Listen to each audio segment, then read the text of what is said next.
اسلام زندہ باد، اسلام زندہ باد، اسلام زندہ باد، اسلام زندہ باد۔ حضرت شیخ عبد القادر جیلانی رضی اللہ تعالی عنہ کو اللہ تعالی نے صرف ایک صفت نہیں عطا فرمائی، ایک خوبی نہیں عطا فرمائی، بلکہ اللہ تعالی نے آپ کو بے شمار خوبیوں سے نوازا ہے۔ جہاں پر آپ غوث ہے، جہاں پر آپ سلطان الاولیاء ہے، جہاں پر آپ عالم دین ہے، جہاں پر آپ مجتہد ہے، جہاں پر آپ محدث ہے، جہاں پر آپ حافظ قرآن ہے، جہاں پر آپ مفسر ہے، جہاں پر آپ محدث ہے، وہیں پر جو ہے آپ میرے آقا سرکار دو عالم صلی اللہ تعالی علیہ وآلہ وسلم کے لاڈلے بیٹے، یعنی آپ حسنی حسینی سید ہیں، نجیب الطرفین سید آپ ہیں۔ اور میرے مسلمان بھائیوں، ایک بات یہ بھی یاد رکھنا کہ جس کو جتنا بلند مقام عطا کیا جاتا ہے اس کی ڈیوٹی بھی اسی طرح لگائی جاتی ہے، اس کی ڈیوٹی بھی اسی طریقے سے لگائی جاتی ہے۔ اب جب اولیاء اکرام کی جماعت میں میرے آقا غوث کو وہ مقام عطا کیا گیا کہ آپ جو ہے غوثیت کبریٰ کے مقام پر فائز ہے، تو آپ کی ڈیوٹی بھی جو ہے اسی طریقے سے تھی۔ اور دیکھو میرے مسلمان بھائیوں، جب میرے آقا غوث 18 سال کی عمر میں آپ بغداد کی سرزمین پر قدم رکھتے ہیں، معلوم ہے یہ بغداد کی سرزمین جو اولیاء اکرام کی زمین ہے، جہاں پر امام اعظم بھی ہے، جہاں پر غوث اعظم بھی ہے، بہت سارے ولی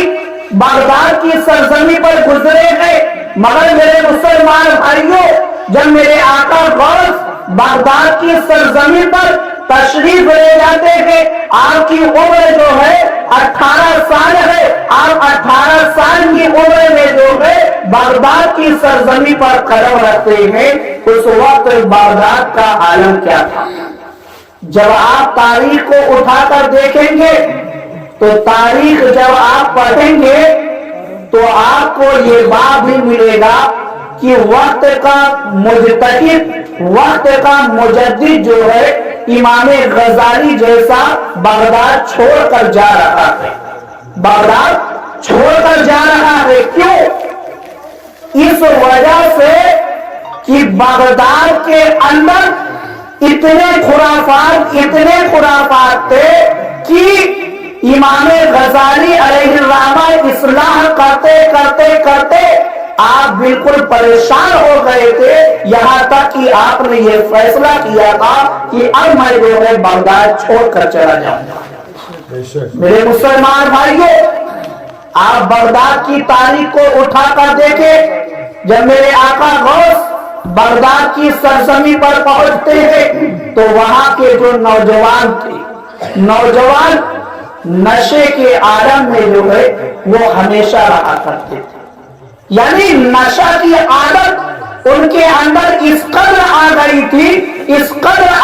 تھی کہ وہ ہر وقت جو ہے نشہ والی چیزوں کو ہی استعمال کر رہے تھے۔ اور وہاں کے جو ضعیف بزرگ قسم کے لوگ تھے وہ چاپلوسیوں میں جو ہے مبتلا ہو چکے تھے۔ چاپلوسی وہ کر رہے تھے کس کی؟ جیسے آج ہمارے سماج میں کچھ لوگ کرتے ہیں، اسی طریقے سے اس وقت کے لوگ جو وہاں کے ضعیف تھے، جو بڈھے تھے، وہ چاپلوسیوں میں مبتلا ہو گئے تھے۔ اور صرف چاپلوسیوں تک نہیں بلکہ بدعمالیوں میں بھی وہ مبتلا تھے، بدعمالیوں میں بھی مبتلا تھے۔ اور جو اس وقت کا بادشاہ تھا وہ تو اتنا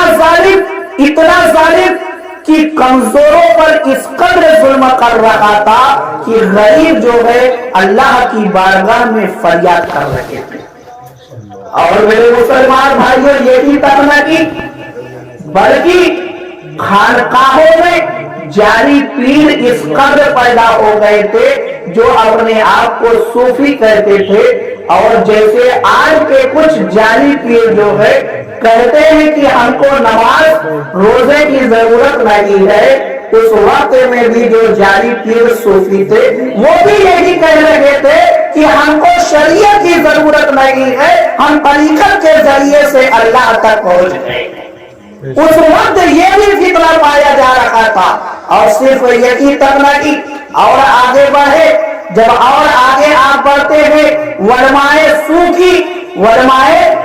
کی جو ہے اس قدر تعداد پیدا ہو گئی تھی جو قرآن مجید میں اور حدیث پاک کے اندر جو ہے اپنی منمانی داخل کرنا چاہتے تھے، جو اس وقت تھے علماء سو تھے، اور جو علماء حق تھے، علماء ربانیین تھے، وہ بار بار ان سے مناظرہ کر رہے تھے۔ مگر میرے مسلمان بھائیوں اب دیکھو ایسے ماحول میں، ایسے پرفتن دور میں جو ہے 18 سال کا نوجوان بغداد کی سرزمین پر جاتا ہے، اور اللہ تعالیٰ نے اس کی ڈولی کیا لگائی ہے؟ اس کی ڈولی یہ لگائی گئی ہے کہ اہل بغداد کی اصلاح کرنی ہے، اسلام کی تبلیغ کرنی ہے، لوگوں کے دلوں کو پھیرنا ہے، جس دل میں اندھیرا ہو چکا ہے اس دل میں جو ہے نور کی شمع کو روشن کرنا ہے۔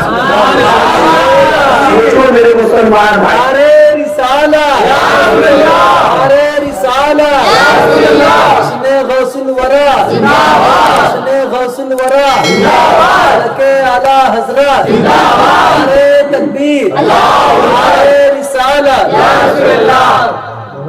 میرے مسلمان بھائی دلوں کو روشن کرنے کے لیے، لوگوں کی اصلاح کے لیے جو ہے بغداد کی سرزمین پر ڈیوٹی میرے آقا غوث کی لگائی ہے۔ اب دیکھو میرے مسلمان بھائیوں، جب 18 سال کی عمر میں میرے آقا غوث بغداد کی سرزمین پر آپ پہنچے ہیں، تو آپ نے تو پہلے علم دین کو حاصل کیا، اور علم دین کو حاصل کرنے کے بعد پھر 25 سال تک جو ہے آپ عراق کے جنگلات میں جو ہے مجاہدہ کرتے رہے، یہاں تک کہ میرے آقا غوث فرماتے ہیں کہ میرا 25 سال ایسا گزرا ہے کہ نہ میں کسی کو پہچانتا تھا اور نہ مجھے کوئی پہچانتا تھا۔ یعنی آپ نے علم دین کو حاصل کرنے کے بعد علم دین کے سانچے میں آپ نے اپنے آپ کو 25 سال ڈالا، 25 سال ڈالا۔ پھر اس کے بعد جو ہے جب آپ کی عمر جو ہے 50 سال ہو جاتی ہے، جب آپ کی عمر 50 سال ہو جاتی ہے، تب جو ہے آپ مسند تدریس پر بیٹھ جاتے ہیں۔ مسند تدریس پر اب اصلاح کا کام آپ نے یہاں سے شروع کیا۔ اب دیکھو میرے آقا غوث کی دینی خدمات دیکھو، میرے آقا غوث اصلاح کا، میرے آقا غوث نے جب اصلاح کا کام شروع کیا، تبلیغ کا کام شروع کیا، تو میرے آقا غوث نے جو ہے جیسی جیسی ضرورت پیش آتی گئی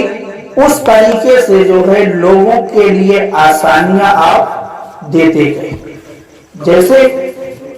مدرسے کی ضرورت پڑی، مدرسے کی، اہل بغداد کو مدرسے کی ضرورت پڑی، تو میرے آقا غوث نے جو ہے مدرسہ قادریہ دے دیا۔ میرے آقا غوث نے مدرسہ قادریہ دیا، اور اس کی مسند پر آپ بیٹھ کر 13 علوم و فنون کے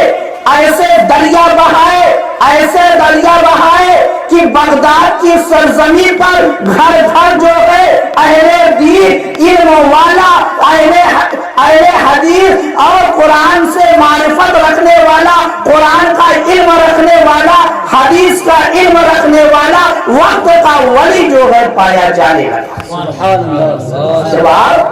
مسند تدریس پر بیٹھے اور 13 علوم آپ تنہ تنہا پڑھاتے تھے. آپ تنہ تنہا قرآن کا علم آپ دیتے, حدیث کا علم آپ دیتے, علم کلام آپ پڑھاتے, علم نحو آپ پڑھاتے, علم صرف آپ پڑھاتے, یہاں تک کہ آپ 13 علوم جو ہے تنہ تنہا پڑھاتے تھے. اور صرف یہی تک نہیں میرے مسلمان بھائیو, آپ کا وقت جو ہے فجر سے شروع ہو جاتا, عشاء تک جو ہے آپ تعلیم کو عام کرتے رہتے, تعلیم کو عام کرتے رہتے, بچوں کو پڑھاتے سکھاتے. یہ آپ کیوں کر رہے تھے؟ تاکہ نسل جو آنے والی ہے اور جو موجود ہے اس کے اندر تبدیلی آ جائے, اس کے اندر تبدیلی آ جائے, انقلاب آ جائے. تو معلوم کیا ہوا, سماج کی اصلاح کے لیے ایک مدرسے کی بہت زیادہ ضرورت ہے. معلوم کیا ہوا کہ معاشرے کی اصلاح کے لیے جو ہے مدرسے کی بہت زیادہ ضرورت ہے, اور مدرسے میں جو ہے اپنے بچوں کو پڑھانے کی اس سے زیادہ ضرورت ہے. کیونکہ جب تک ہم اپنے بچے کو مدرسے میں علم دین نہیں دلائیں گے, ہماری نسل کے اندر جو ہے تبدیلی ہرگز نہیں آ سکتی. میرے آقا غوث نے اگر بغداد کے اندر انقلاب پیدا کیا ہے تو علم دین کو عام کر کے جو ہے میرے آقا غوث نے انقلاب کو برپا کیا. اور دیکھو میرے مسلمان بھائیوں, جب یہی تک محدود اپنے آپ کو میرے آقا غوث نے نہیں رکھا, بلکہ جب اور ضرورت آئی امت محمدیہ کو تو آپ نے جو ہے اپنے منبر کو میدان میں لگایا, اپنے منبر کو میدان میں لگایا. اور جو مدرسے میں آ کر کتابیں نہیں پڑھ سکتا تھا, جو مدرسے میں آ کر کتابیں نہیں پڑھ سکتا تھا, میرے آقا غوث جو ہے میدان میں اپنے منبر کو لگا کر وہاں پر ان کو پڑھانا میرے آقا غوث نے شروع کر دیا. یعنی میرے آقا غوث منبر سے جو ہے آپ بیان دیتے, ہفتے میں آپ کا 3 بیان, ہفتے میں آپ کا 3 بیان ہوتا. اور میرے آقا غوث نے 40 سال تک جو ہے آپ نے اس سلسلے کو جو ہے جاری رکھا. اور اس سے انقلاب کیا آیا, میرے آقا غوث خود فرماتے ہیں کہ میرے ہاتھ پر جو ہے 5000 یہود و نصارہ نے جو ہے اسلام کو قبول کیا, اور لاکھوں سے زیادہ جو ہے ڈاکو چور فساد جو تھے ان لوگوں نے جو ہے میرے آقا غوث کے ہاتھ پر توبہ کیا. یہ میرے آقا غوث خود فرما رہے ہیں. اور میرے آقا غوث جو بیان دیتے تھے, ایسا نہیں کہ وہ کہیں غائب ہو گیا, نہیں میرے مسلمان بھائیوں, میرے آقا غوث کے ایک ایک لفظ کو لوگ لکھتے تھے, یہاں تک کہ آپ کی مجلسوں میں جو ہے 400 علماء جو ہے قلم اور کاغذ لے کر بیٹھتے تھے, اور آپ کے ہر بیان کو جو ہے لکھا جاتا تھا. سبحان اللہ. اور وہ بیانات جو آپ کے ہیں آج بھی پائے جاتے ہیں, کبھی پڑھ کر تو دیکھو میرے مسلمان بھائیوں, آپ کی زندگی کے اندر اگر انقلاب نہ آئے تو پھر کہنا کہ آپ نے کیا کہا تھا. میرے مسلمان بھائیوں, میرے آقا غوث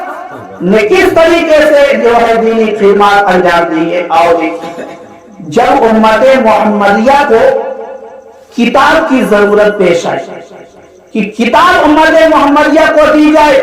کتابی شکل میں جو ہے عقیدے کو پیش کیا جائے, اعمال کو پیش کیا جائے, تو میرے آقا غوث نے جو ہے با اختلاف روایت 70 کتابیں جو ہے امت محمدیہ کو دی. 70 کتابیں. میرے مسلمان بھائیوں, ہماری عمریں تو غوث پاک کا صدقہ کھاتے کھاتے 35 سے 40 سال ہو گئی, 40 سال سے 50 سال ہو گئی, مگر ہم نے کبھی بھی ہم کو جو ہے کبھی بھی یہ توفیق نہیں ہوئی کہ لاؤ ہم غوث پاک کی کسی کتاب کا مطالعہ کریں، بلکہ میرے مسلمان بھائیوں ہماری کیفیت تو ایسی ہے کہ میرا جہاں تک اندازہ ہے کہ لوگ 4 کتاب کے نام نہیں بتا پائیں گے جو میرے آقا غوث نے اپنے ہاتھوں سے تحریر کی، معلوم ہے؟ اور وہ کتابیں ہمارے ہندوستان میں بھی پائی جاتی، اور بہت ساری کتابوں کا جو ہے عربی سے اردو ترجمہ بھی ہو چکا، اور لوگ اس کو پڑھ رہے ہیں، اپنے ایمان کے اندر نکھار لا رہے ہیں، اپنے اعمال کے اندر نکھار لا رہے ہیں۔ اور میرے آقا غوث کی کتابوں کو اس زمانے میں پڑھنا بہت ہی زیادہ ضروری ہے۔ کیوں معلوم ہے؟ کیونکہ اہل حدیث جو فرقہ ہے وہ بھی کہتا ہے کہ غوث پاک ہمارے، وہابی جو فرقہ ہے وہ بھی کہتا ہے غوث پاک ہمارے، دیوبندی جو فرقہ ہے وہ بھی کہتا ہے غوث پاک ہمارے، اور ہر اہل سنت و جماعت کہتے ہیں کہ غوث اعظم ہمارے۔ اب میرے مسلمان بھائیوں آپ فیصلہ کیسے کریں؟ اگر آپ نے غوث پاک کی کتابوں کو نہیں پڑھا کہ میرے آقا غوث کا عقیدہ کیا تھا، تو اگر ہم نے غوث پاک کے عقیدے کو نہیں جانا تو ہم ہرگز جو ہے فیصلہ نہیں کر پائیں گے کہ غوث پاک ہمارے تھے کہ نہیں تھے۔ تو اس کے لیے اس زمانے میں جو ہے سب سے زیادہ ضروری یہ ہو گیا کہ غوث پاک کی کتابوں کا مطالعہ کیا جائے، تب تو ہم ان کو جو ہے جواب دے پائیں گے، تب تو ہم ان کو بتا پائیں گے کہ اگر سچے وفادار کوئی اس روئے زمین پر ہے تو ہم ہیں غوث پاک کے، ورنہ کوئی نہیں ہے، کیونکہ غوث پاک کا جو عقیدہ تھا وہی عقیدہ ہمارا، غوث پاک کا جو عقیدہ تھا وہی عقیدہ ہمارا ہے۔ تو میرے آقا غوث نے با اختلاف روایت جو ہے 70 کتابیں عطا فرمائی۔ اور میرے مسلمان بھائیو جب دارالافتاء کی ضرورت آئی، امت محمدیہ دارالافتاء یعنی جہاں سے فتویٰ جاری کیا جاتا ہے، جب امت محمدیہ کو دارالافتاء کی ضرورت آئی تو میرے آقا غوث نے جو ہے امت محمدیہ کو دارالافتاء بھی دیا، آپ نے دارالافتاء بھی دیا۔ آج ان سے پوچھے جو انگوٹھیاں پہن کر بڑے بڑے بال جو ہے رکھ کر رنگ برنگے کپڑے پہن کر اور کہتے ہیں ہم کو شریعت کی ضرورت نہیں ہے، ان سے پکڑ کر پوچھا جائے کہ دارالافتاء کون قائم کرتا ہے، شریعت کون بتاتا ہے، فتویٰ کون دیتا ہے؟ آپ غوث اعظم سے بھی بڑے ہو گئے، میرے آقا غوث تو دارالافتاء قائم کرتے ہیں اور بغداد کے مفتی اعظم بن کر جو ہے اپنے دارالافتاء سے جو ہے آپ فتویٰ دیتے ہیں۔ اور میرے مسلمان بھائیوں میرے آقا غوث کے پاس ایسے ایسے مسئلے آتے کہ جس سے جو ہے عراق عجم کے جو مفتی ہوتے تھے بڑے بڑے، جہاں پر وہ اپنے قلم کو رکھ دیتے تھے، ایسے مسئلے جو ہے میرے آقا غوث کی بارگاہ میں آتے، اور میرے آقا غوث جو ہے چلتے پھرتے ایسے مسئلوں کا فوراً جواب دے دیا کرتے تھے۔ تو میرے مسلمان بھائیوں غوث اعظم رضی اللہ تعالی عنہ کی سیرت مبارکہ بھی بے مثال ہے، آپ کا کردار بھی بے مثال ہے، اور آپ کی خدمات بھی بے مثال ہے۔ آپ نے پوری زندگی جو ہے اسلام کی خدمت کی، تبلیغ کی آپ نے، اور مسلمانوں کی اصلاح کے لیے جن چیزوں کی ضرورت تھی آپ نے سب کو مہیا کیا، سب دیا، تاکہ جو ہے میرے آقا سرکار دو عالم صلی اللہ تعالی علیہ وآلہ وسلم کا کلمہ پڑھنے والا کوئی بھی مسلمان جو ہے وہ راہ ہدایت سے نہ ہٹ سکے، سیدھے راستے سے نہ ہٹ سکے۔ آپ نے اپنے بیانات میں جو ہے جو آپ کا 40 سالہ بیانات ہے اس میں سب سے زیادہ جو آپ نے گفتگو کی ہے اپنے بیانات کے اندر، آپ نے عقیدے پر سب سے زیادہ گفتگو کی ہے، عقیدے پر، کیونکہ اس وقت عقیدے پر گفتگو کرنا جو ہے بہت ہی زیادہ ضروری تھا۔ اس وقت لوگ ایمان پر ڈاکہ ڈال رہے تھے، ایمان پر ڈاکہ ڈال لگے تھے، اس کے اندر ایمان کے اندر جو ہے لوگ ملاوٹ کرنے کی کوشش کر رہے تھے، اس لیے میرے آقا غوث نے جو ہے ڈر کر اس پر آپ نے گفتگو کی اور ایسا جواب دیا کہ تمام فتنے جو ہے وہ قبر میں جا کر دفن ہو گئے اور آج تک جو ہے دوبارہ پھر نہیں ابھرے۔ تو میرے مسلمان بھائیوں، میرے آقا غوث کی سیرت بھی مثال ہے، اور آپ کا جو فیض ہے وہ آج بھی بڑھ رہا ہے۔ ایسا نہیں کہ آپ کا فیض بڑھنا بند ہو گیا، نہیں، میرے آقا غوث نے کوئی فرمایا ہے کہ میری ولایت کا سورج جو ہے کبھی غروب نہیں ہوگا، میری ولایت کا سورج جو ہے کبھی غروب نہیں ہوگا۔ مطلب کیا کہ جب امت محمدیہ کے اندر قادری کی ضرورت پڑے گی تو کوئی نہ کوئی قادری جو ہے اس روئے زمین پر ضرور پایا جائے گا جو امت محمدیہ کی اصلاح کرے۔ مثال دے دوں آپ کو، 14ویں صدی میں دیکھ لے میرے سیدی سرکار اعلیٰ حضرت کو، تاج الشریعہ کو دیکھ لے، اور موجودہ وقت میں حضرت علامہ الیاس عطار قادری کو دیکھ لے، جو سچے قادری ہونے کی مثال ہمارے سامنے پیش کر رہے ہیں کہ قادری کیسا ہوتا ہے، غوث اعظم سے محبت کرنے والا کیسا ہوتا ہے۔ یہ شخصیات ہمارے لیے آئینہ ہے۔ اگر آج بھی نائب غوث اعظم کو دیکھنا ہے تو ان شخصیات کو آپ دیکھ لیں، آپ کی سمجھ میں خود بخود آ جائے گا کہ غوث اعظم کا غلام کیسا ہوتا ہے۔ اور جو میرے آقا غوث نے فرمایا ہے کہ میری ولایت کا سورج کبھی غروب نہیں ہوگا، آپ اس کو بھی تسلیم کرنے والے ہو جائیں گے۔ ایک آخری بات، اس کے بعد میں اپنی گفتگو کو ختم کرتا ہوں۔ بات یہ ہے کہ جیسے ہم غوث اعظم کے نام سے نیاز بھی کرتے ہیں، ان کے نام سے صدقہ و خیرات بھی کرتے ہیں، لنگر بھی کھلاتے ہیں، مگر آخر آج ہم کو فائدہ کیوں نہیں حاصل ہو؟ بہت ہی اہم بات بتا رہا ہوں۔ میرے آقا غوث کا فیض تو آج بھی بڑھ رہا ہے، مگر فیض ہم کو مل کیوں نہیں رہا؟ تو میرے مسلمان بھائی کو واحد وجہ یہ ہے کہ جو ادب ہونا چاہیے اس ادب کو ہم نے چھوڑ دیا، جو ادب ہونا چاہیے ہم نے اس ادب کو چھوڑ دیا۔ ہم نے غوث اعظم کے لنگر کو جو ہے بہت معمولی سمجھ لیا، غوث اعظم کے نام سے نیاز دلانے کو بہت معمولی سمجھ لیا۔ میرے سیدی اعلیٰ حضرت سے پوچھے کہ غوث اعظم کے نام سے جو شیرنی نیاز میں آتی ہے اس کا مقام کیسا ہوتا ہے؟ محدث اعظم ہند علیہ الرحمہ آپ فرماتے ہیں کہ ایک مرتبہ جو ہے 11ویں شب میں جو نیاز دلائی جاتی ہے میرے آقا غوث کی، وہی محفل جو ہے چل رہی تھی، مختصر میں بات کر رہا ہوں، وہی محفل جو ہے چل رہی تھی اور میرے آقا سیدی سرکار اعلیٰ حضرت جو ہے آپ منبر پر جو ہے آپ بیٹھے ہوئے تھے اور پروگرام جو ہے چل رہا تھا۔ اچانک جو ہے آپ اٹھ کر کھڑے ہوتے ہیں اور ایک طرف جو ہے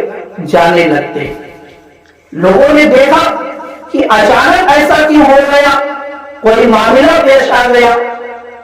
مگر جب لوگوں کی نظروں نے دیکھا ہے تو لوگ تعجب میں پڑ گئے کہ شیرنی کا ایک ٹکڑا جو ہے زمین پر گرا تھا، میرے سیدی اعلیٰ حضرت نے جو ہے اپنی زبان سے اٹھایا ہے۔ محدث اعظم ہند بتا رہے ہیں، کوئی معمولی شخصیت نہیں ہے، یہ محدث اعظم ہند علیہ الرحمہ اپنی آنکھوں دیکھا حال بتا رہے ہیں، اپنی آنکھوں دیکھا حال بتا رہے ہیں کہ میرے سیدی اعلیٰ حضرت اس بے قراری کے ساتھ جو ہے منبر سے اترتے ہیں کہ ایسا لگ رہا تھا کہ ابھی آپ گر جائیں گے، ابھی آپ گر جائیں گے اور آپ جو ہے مجمع کو چیرتے ہوئے ایک کونے میں جاتے ہیں اور وہاں پر جو ہے شیرنی کا ایک ٹکڑا گرا ہوا تھا، آپ نے اپنی زبان سے اٹھایا۔ جب لوگوں نے پوچھا کہ اے حضور آخر آپ فرما دیتے ہم اٹھا لیتے، تو میرے سیدی اعلیٰ حضرت نے فرمایا کہ بالکل تم اٹھا لیتے، مگر مجھ کو یہ گوارا نہیں ہوا کہ جو نیاز میرے آقا غوث کے نام سے دی جائے اور وہ زمین پر گر جائے۔ ارے یہ تبرک تو زبان سے نہیں بلکہ پلکوں سے اٹھانے کے لائق ہے۔ میرے سیدی اعلیٰ حضرت فرماتے کہ وہ تبرک جو ٹکڑا جس کو تم دیکھ رکھے تھے اور معمولی سمجھ رکھے تھے، وہ ایسا معمولی ٹکڑا نہیں ہے کہ صرف زبان سے اٹھا لیا جائے یا ہاتھ سے اٹھا لیا جائے، بلکہ اس کا مقام تو اتنا بلند ہے کہ اگر اس کو پلکوں سے اٹھایا جائے پھر بھی جو ہے حق نہیں ادا ہوگا، پھر بھی حق ادا نہیں ہوگا۔ تو میرے مسلمان بھائیوں، ہمارے اسلاف نے جب ادب بجا لایا ہے تب ان کو جو ہے فیض ملا، تب ان کو فیض ملا ہے۔ تو اب جو نیاز میرے آقا غوث کے نام سے دلا دی جائے اس کا مقام اتنا بلند ہے، اور جو محفل میرے آقا غوث کے نام سے سجا دی جائے اس محفل کا عالم کیا ہوگا، اس محفل کے اندر کتنا ادب بجا لانا چاہیے، کتنے ادب سے جو ہے اس محفل کے اندر بیٹھنا چاہیے۔ تو میرے مسلمان بھائیوں، اگر فیض لینا ہے تو اپنے بڑوں کا ادب کریں، اولیاء اکرام کا ادب کریں، علماء اکرام کا ادب کریں، تب جو ہے آپ کو فیض ملے گا۔ اگر آپ ادب نہیں کریں گے آپ کو جو ہے کبھی بھی فیض نہیں حاصل ہو سکتا۔ یہ لاکھ آپ محفلیں سجاتے رہیں، لاکھ آپ غوث اعظم کے نام سے روپے لٹاتے رہیں، اگر ادب نہیں بجا لائیں گے تو آپ کو کوئی فائدہ نہیں حاصل ہوگا۔ ادب کے دامن کو ضرور تھامیں اور ادب کے ساتھ جو ہے ہر کام کرنے کی کوشش کریں۔ اللہ تعالیٰ کی بارگاہ میں دعا ہے کہ مولا تعالیٰ ہم سب کو عمل کرنے کی توفیق عطا فرما۔ وآخر دعوانا